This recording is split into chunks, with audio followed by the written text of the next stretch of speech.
The latest Pompey news, updates every day from the Pompey Sound news desk. The BBC is reporting as follows.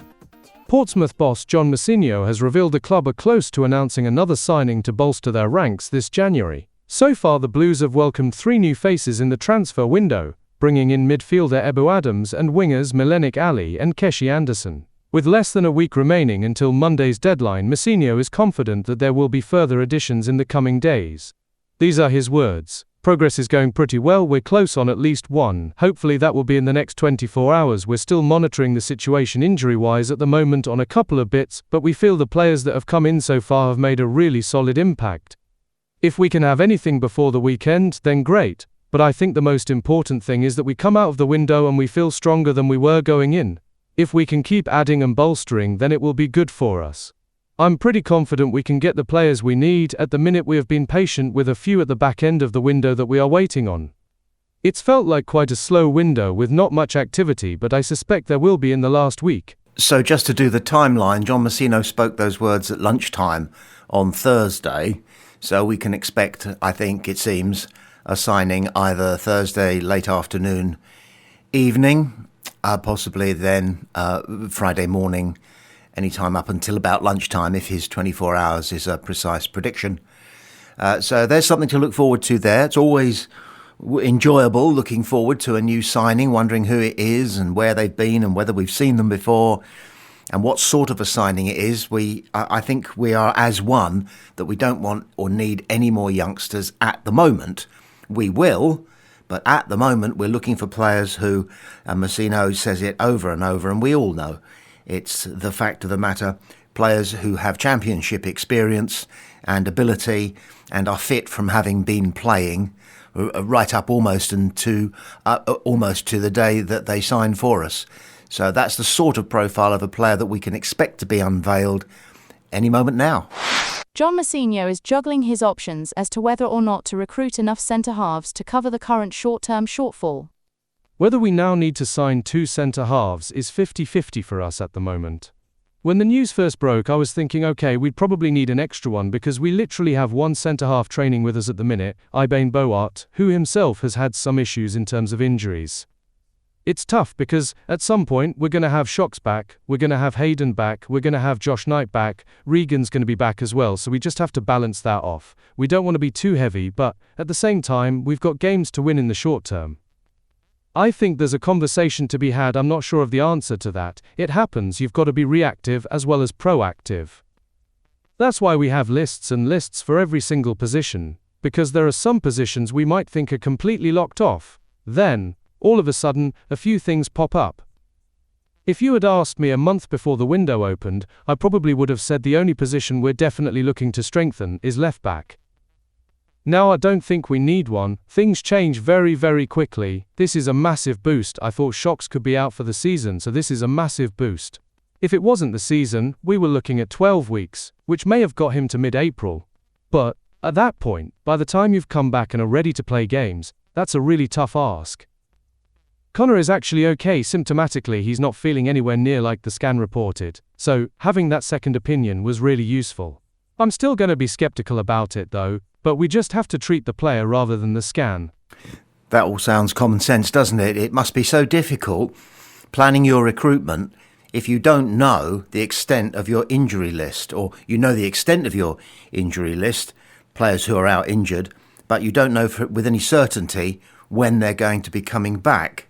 So are you going to go 2 or 3 games with a less than 100% squad to pick your team from? Or are you going to bolster the areas which are currently weak but might be almost over-strong in the fullness of time because you don't want to end up with 8 centre-halves? Because that means that you'll be a little bit depleted elsewhere. And it also means that you've got players on your hand, on your books, who are unhappy with the fact that they are 6th, 7th or 8th in the pecking order for a starting place.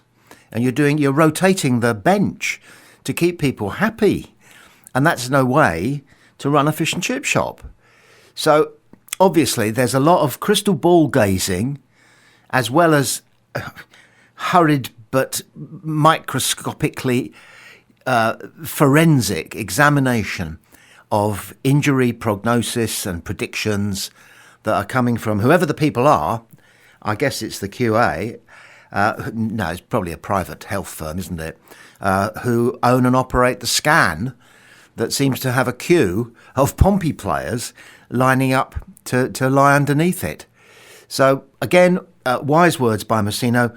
We know where he stands. We know where the club stands. Do we know where we stand? I mean, I would take issue with him when he said that going into the transfer window, the only place he thought we were lightweight was at left back. I think quite a few people would have said, and of course they may be wrong, and he may be right in not counting this as an urgent requirement, but some people would have said we also need a striker to support Colby Bishop when it comes to the all-important business of scoring goals.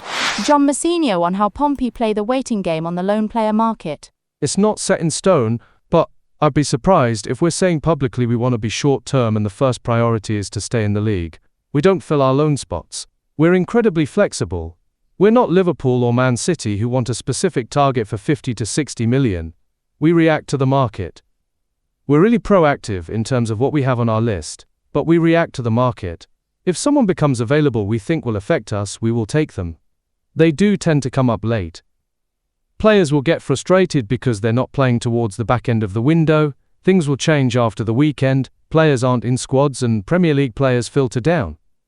There's all sorts of things. Things start to move, you'll see it over the next 5 days. There will be loads of movement, but particularly loans moves will free up. John Mousinho's making an interesting point here, which won't chime with, I'm going to call them the average football fan.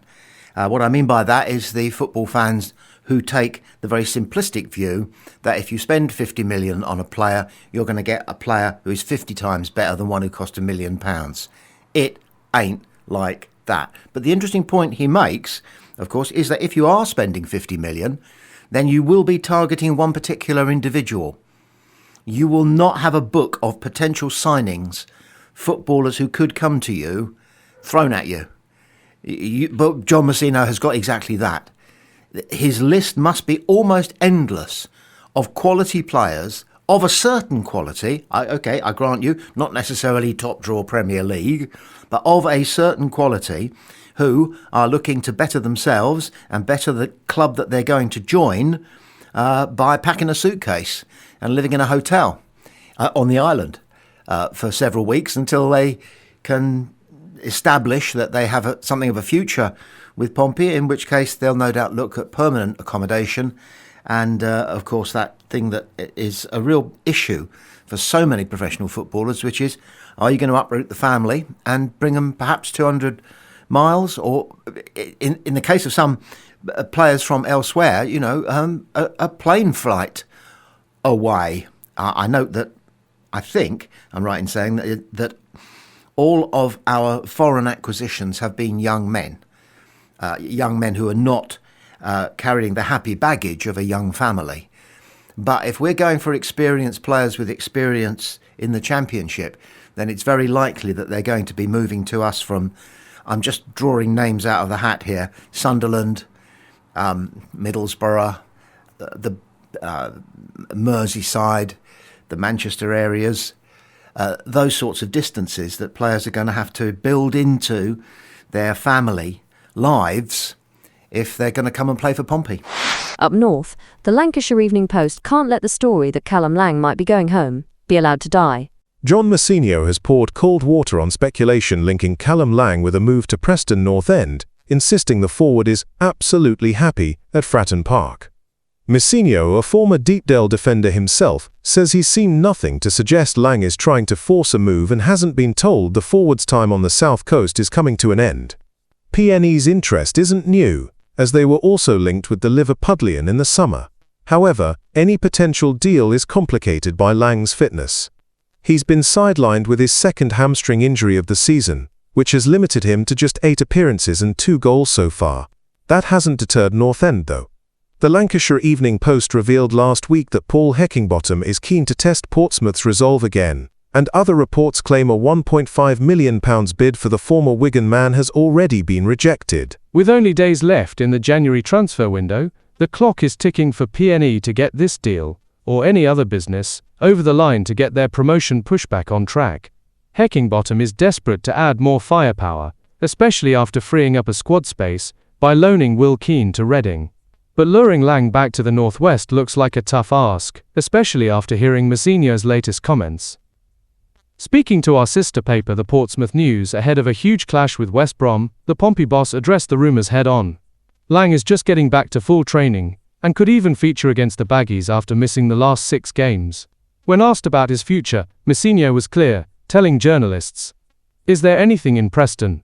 Not from my perspective. As far as I'm aware, he is ready and available for selection. If there is anything serious, the club I am sure will speak to me about it. I think he's happy, he seems very happy, but that is Callum. You can be happy at a club and want a move or do something else, that's absolutely fine. I'm not saying Callum wants to leave at all. I haven't even spoken to Callum about it. He is absolutely happy. If there is any chance of a move, he is training like an absolute animal at the moment, so he's not taking the brakes off or anything, he's right at it." Yeah, with a player like Lang, you can imagine him training like an animal, can't you? And just not holding anything back. The one thing I think to remember about Preston North End, and it hasn't been mentioned to my knowledge throughout this little saga of is he or isn't he being tapped up or whatever by Preston North End, the thing that's worth remembering is that the CEO of Preston is a man, I think it's pronounced Peter Ridsdale, who has had a checkered past in football. I think he thinks he's a bit of a character. The Leeds fans have come to hate him for the time that he was in charge of Leeds. He's worked at Barnsley. He, I think, has been associated with Cardiff. And he's had a checkered history throughout his time in football. He calls himself a businessman, and he did things like, do you remember the sock shop? That went bankrupt, I believe, and he bought it for £1, and I don't know what happened to it, but it's the sort of thing that he used to entertain himself with. All I'm saying is that somebody at Pompey is possibly dealing with a man who is comfortable being difficult, and those sorts of people exist, and there's plenty of them in football. So bearing that in mind, I've got a fairly jaundiced view about what Preston are up to, if they are indeed trying to get Callum Lang to join them for as small a fee as possible.